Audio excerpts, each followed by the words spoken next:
Assalamualaikum warahmatullahi wabarakatuh. Alhamdulillah, alhamdulillahilladzi an'amana bi ni'matil iman wal islam. Asyhadu an la ilaha illallah wahdahu la syarika lah wa asyhadu anna Muhammadan 'abduhu wa rasuluhu la nabiyya ba'dah. Allahumma salli wa sallim wa barik ala sayyidina Muhammadin wa ala alihi wa ashabihi ajma'in, amma ba'd. Qala Allah ta'ala fi kitabihil karim, a'udzu billahi minasy syaithanir rajim, bismillahir rahmanir rahim. Ya ayyuhalladzina amanu taqullaha haqqa tuqatih wa la tamutunna illa wa antum muslimun. Shadaqallahul azim. Hadirin jamaah salat zuhur Masjid Darul Ilmi PTIK yang dirahmati oleh Allah Subhanahu wa taala. Alhamdulillah, pada kesempatan kali ini kita masih diberikan oleh Allah Subhanahu wa taala kenikmatan iman dan Islam, sehat rohani jasmaninya, sehingga kita bisa berkumpul di masjid yang mulia ini dengan harapan ridha Allah Ta'ala wa li syafaati Rasulillah sallallahu alaihi wasallam.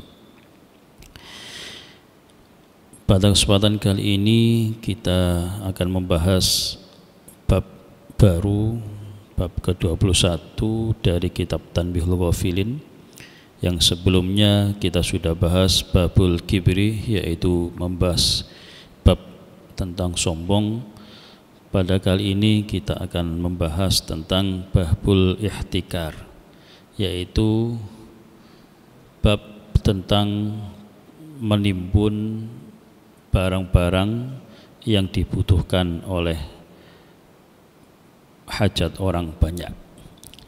Jadi yang dimaksud di sini adalah seseorang penjual kemudian membeli barang-barang yang dari barang itu kemudian ditimbun selama-lamanya, kemudian dijual kembali dengan niat untuk mendapatkan keuntungan yang yang sebesar-besarnya. Kemudian di pasaran barang tersebut itu hilang. Nah, ini namanya babul ihtikar, bab penimbunan barang. Qala al-faqih Abu Laits As-Samarqandi rahmatullahi ta'ala alaih, haddatsana Abu al-Hasan al-Hakim as-Sardi, haddatsana Bakr bin Mathla, haddatsana Hani bin Nadhr, haddatsana Ahmad bin Khalid, haddatsana Muhammad bin Ishaq an Muhammad bin Ibrahim an Sa'id bin Masib an Ma'mar bin Abdullah al-Atwi qala sami'tu Rasulullah sallallahu alaihi wasallam yaqul la yahtakiru illa khati'un. Rasulullah SAW bersabda, tidak menimbun seseorang itu kecuali illa khati', kecuali seseorang itu adalah dalam keadaan yang bersalah. Apapun alasannya, bahwa menimbun barang dari kebutuhan orang banyak itu jelas merupakan kesalahan yang sangat-sangat besar sekali.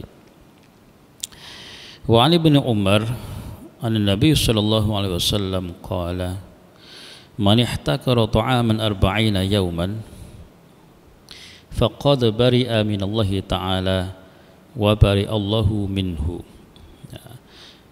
Diriwayatkan dari Ibnu Umar, Rasulullah sallallahu alaihi wasallam bersabda, barang siapa yang menimbun makanan selama 40 hari, maka sesungguhnya Allah telah melepas darinya.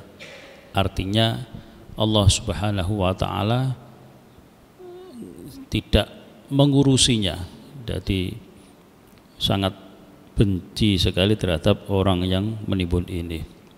Nah, beberapa tahun yang lalu kita sudah merasakan semuanya, bagaimana misalkan BBM mau naik kemudian harus langka di pasaran, lah apakah ada unsur penimbunan atau tidak? Biasanya sih ada unsur penimbunan. Lah kalau ada unsur itu, maka Allah Ta'ala berlepas darinya. Artinya Allah nggak akan melihat orang tersebut yang muhtakir, yang penimbun. Warawa Sa'id bin Masib an Umar ibn al-Khattab radhiyallahu anhu an Rasulillah sallallahu alaihi wasallam anhu qala al-jalibu marzuqun wal muhtakiru mal'unun. Diriwayatkan dari Sa'id bin Masib dari Umar bin Khattab dari Rasulullah sallallahu alaihi wasallam, Rasulullah bersabda, al-jalibu marzuqun, orang yang mendatangkan perbekalan yang banyak itu marzuqun, diberikan rezeki Allah yang berlimpah nantinya. Tetapi sebaliknya, wal muhtakiru mal'unun, orang yang sukanya menimbun barang itu mal'unun, dilaknat oleh Allah Ta'ala dan juga seluruh sesamanya juga pasti akan melaknatnya. Timbullah omongan-omongan yang jelek, dan Allah itu mengabulkan omongan yang baik, doa yang baik maupun doa yang jelek. Lah kalau satu orang yang dirugikan kemudian berdoa yang jelek, ya kalau satu orang, kalau namanya menimbun itu otomatis hajat orang banyak, ribu-ribuan, jutaan orang yang disengsarakan, maka sungguh orang yang muhtakir, penimbun itu akan mendapatkan laknat oleh Allah Subhanahu wa ta'ala. Wa inna ma arada bil jalib alladhi yashtari at-ta'ama lil bai' fajalabahu ila baladihi fabayya'ahu fahuwa marzuqun li'anna an-nasa yantafi'una bihi fayanaluhu barakata du'a'il muslimin. Nah, al-jalib, yang dimaksud al-jalib, kenapa dikatakan mendapatkan rezeki yang banyak? Al-jalib itu membeli makanan. Nah, ini karena kitab ini dikarang jauh, ya bisa aja at-ta'am di sini diganti sesuatu yang manfaat untuk kepentingan orang banyak. Membeli barang kemudian lebih untuk dijual secepatnya, kemudian fajlibuhu ila baladihi, dia menyebarkannya kepada negaranya, jadi daerahnya, kemudian dia menjualnya. Fahuwa marzuqun, dia termasuk mendapatkan rezeki yang banyak. Li'annan nasa, karena seluruh manusia yantafi'una bihi, seluruh orang itu mendapatkan manfaat dari barang yang dijual itu. Jadi ada pedagang kemudian membeli kulaan, kalau bahasa Jawanya itu kulaan, membeli barang yang banyak dan langsung untuk dijual, maka dia itu marzuqun, mendapatkan rezeki yang banyak. Ya udah dapat untung, juga dapat fayanaluhu barakata du'ail muslimin, dia mendapatkan doa orang-orang muslim, doa orang-orang yang mendapatkan manfaat dari sesuatu yang dia jual. Tetapi sebaliknya, wal muhtakiru alladhi yashtari at-ta'ama lil man'i wa yadurru bin nasi, orang penimbun itu dia senangnya membeli makanan, membeli barang yang dibeli untuk ditahan, tidak untuk langsung dijual. Nah, ini bedanya. Wa yadurru bin nas, dan dia penimbun ini memelaratkan manusia. Nah, ini bisa kita bayangkan, sehingga wal muhtakiru mal'unun, penimbun itu akan dilaknat oleh Allah. Sebelum dilaknat oleh Allah, seluruh manusia juga melaknatnya, dan tidak akan mendapatkan doa yang baik-baik dari seluruh manusia. Bisa kita bayangkan, satu doa yang jelek dikabulkan, seluruhnya bagaimana, dirinya, kemudian keluarganya, nanti anak cucunya. Kalau disabdo, kalau bahasa orang Jawa itu disabdo, doa yang jelek kemudian dikabulkan oleh Allah, pasti sesuatu hal terjadi di belakangnya. Wa rawa asy-Sya'bi anna rajulan arada an yuslima ibnahu ila amalin fastashara an-nabiy sallallahu alaihi wasallam fi dzalika faqala lahu Rasulullah sallallahu alaihi wasallam la tuslimhu ila hannati yabi'u al-hantah wala ila tazzari wala ila man yabi'u al-akfan amma al-hannat ini fala ayyalqallaha ta'ala zaniyan aw shariba khamrin khair lahu min ayyalqallaha ta'ala wa huwa qad habasa ta'ama 40 laylah wa amma al-jazzaru fa innahu yadhbahu hatta tadhbaha ar-rahmata min qalbihi wa amma ba'i'ul akfani fa innahu yatamanna li ummati al-maut wal mauludu min ummati ahabbu ilayya min ad-dunya wa ma fiha. Dalam hadis ini ada cerita bahwasanya seseorang itu ingin menyerahkan anaknya untuk dipekerjakan. Kemudian seseorang ini meminta isyarah, petunjuk kepada baginda Nabi sallallahu alaihi wasallam.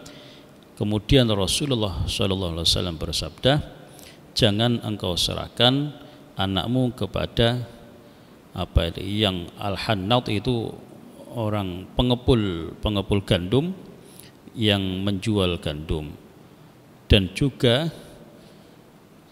kepada orang yang penggali menyembelih jagal ila jazzar jagal wa ila mayyabiul akfan, dan kepada orang yang menjual kain kafan. Jadi ada tiga kelompok yang dimaksud larangan ini adalah nasihat kepada penanya kepada Rasul tadi, nggak boleh diserahkan kepada pengepul gandum, kemudian jagal, kemudian kepada orang yang menjual kain kafan. Kenapa? Orang yang mengepul gandum itu, penimbun barang makanan itu, kata Rasul, fala an yalqallaha ta'ala zaniyan, dia nanti bertemu kepada Allah itu, dosanya itu, pengepul bahan makanan itu dosanya zaniyan, seperti orang yang berzina, au syariba khamrin, atau peminum khamr. Jadi udah khairun lahu min ayyalqallah ta'ala, dosanya orang pezina dan peminum khamr itu ternyata lebih ringan daripada pengepul makanan, pengepul, pokoknya muhtakir, penimbun barang ini.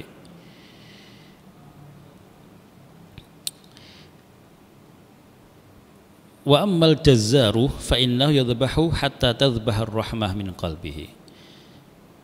Yang kedua, kenapa Rasulullah SAW melarang, menasehati jangan diserahkan bekerja untuk menjadi jagal, karena dia setiap hari menyembelih binatang sehingga ditakutkan. Nah ini ditakutkan rahmat Allah itu yang ada dalam hatinya itu hilang, karena sudah biasa menyembelih, sehingga terkadang kebiasaan itu nggak ada kasih sayangnya terhadap sesama.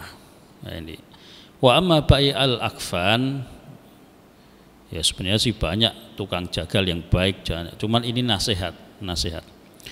Wa amma bai' al-akfan, adapun penjual kain kafan itu tiap hari dia itu mengharapkan orang yang mati.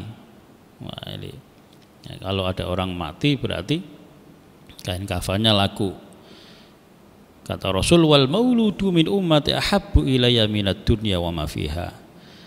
Padahal kelahiran bayi dari muslim dan muslimah itu ahabbu ilayya, lebih aku cintai minad dunya wa ma fiha, dari dunia dan isinya. Nah, ini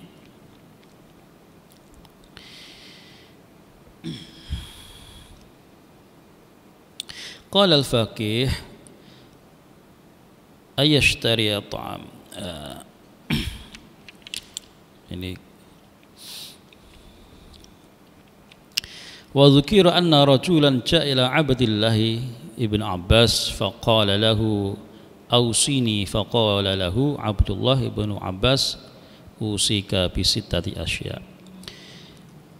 Ada seseorang yang datang kepada Ibnu Abbas meminta nasihat, kemudian Ibnu Abbas menasihatinya. Nasihat yang pertama, awaluha yaqidul qalbu bil asya' allati takfulullahu laka biha wa tafakkur fil akhirah. Nasihat yang pertama yang dinasihatkan oleh Ibnu Abbas kepada seseorang itu adalah hatinya harus selalu yakin kepada Allah Ta'ala dan harus senantiasa berpikir ke arah akhirat. Nah, orang yang penimbun barang itu sudah tidak ada pikiran ke arah akhirat, yang dipikirkan adalah dunia semata. Padahal kata Allah, wa mal hayatud dunya illa mata'ul ghurur. Dunia itu tidak lain adalah mata'ul ghurur, jadi kesenangan yang menipu.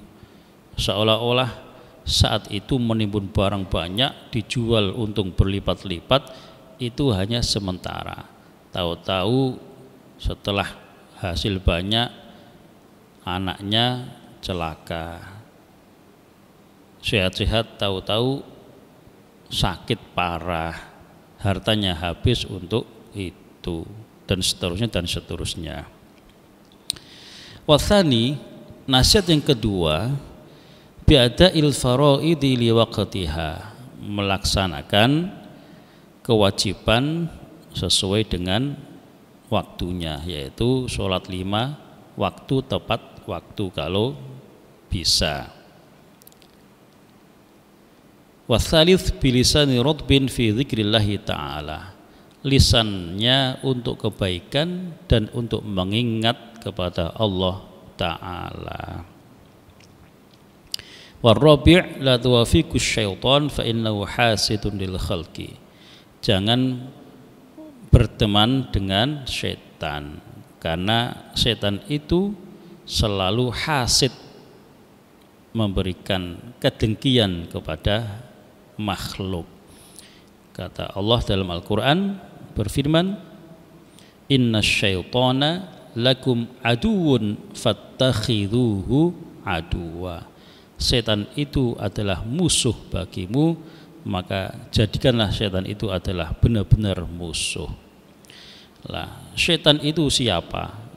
Setan itu adalah sifat yang melekat kepada makhluk, yang dari sifat itu kemudian melahirkan kejelekan-kejelekan yang melanggar syariat Allah Ta'ala. Dari golongan apa setan itu? Bisa saja minal jinnati wan nas, dari golongan jin dan manusia. Kenapa jinnya disebutkan pertama? Karena kebanyakan namanya bisikan itu berasal dari yang gaib, dari jin, kemudian manusia. Nah, kalau ada teman kita kemudian mengajak yang maksiat berarti itu adalah syaitan. Al-khamis, yang kelima, la ta'mari dunya fa innaha takhribu akhirataka. Jangan engkau memakmurkan duniamu, karena dengan dunia itu akan memusuhi akhiratmu. Artinya apa? Boleh kita mengumpulkan dunia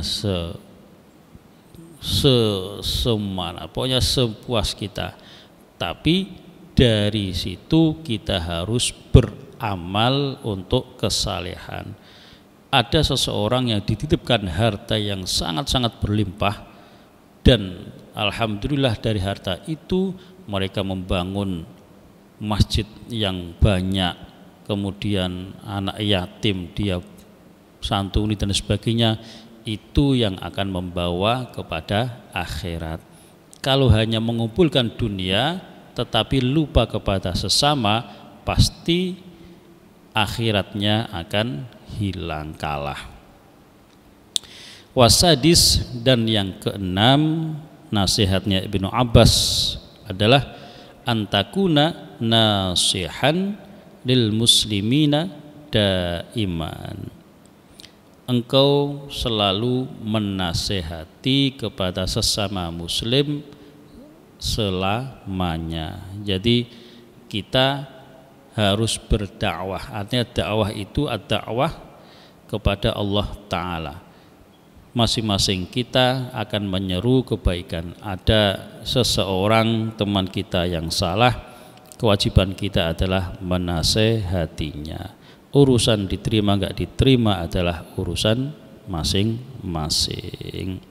Jadi inilah nasihat yang disampaikan oleh Ibnu Abbas kepada kita semuanya. Mudah-mudahan melalui 6 nasihat ini kita bisa pegang teguh, dan mudah-mudahan Allah Subhanahu wa Ta'ala menjauhkan kita dari sifat yang penimbun barang sehingga kita tidak dilaknat oleh Allah Ta'ala. Demikian, kurang lebih saya minta maaf. Mudah-mudahan ada manfaatnya bagi al-fakir dan jamaah sekalian. Kurang lebih maaf. Wassalamualaikum warahmatullahi wabarakatuh.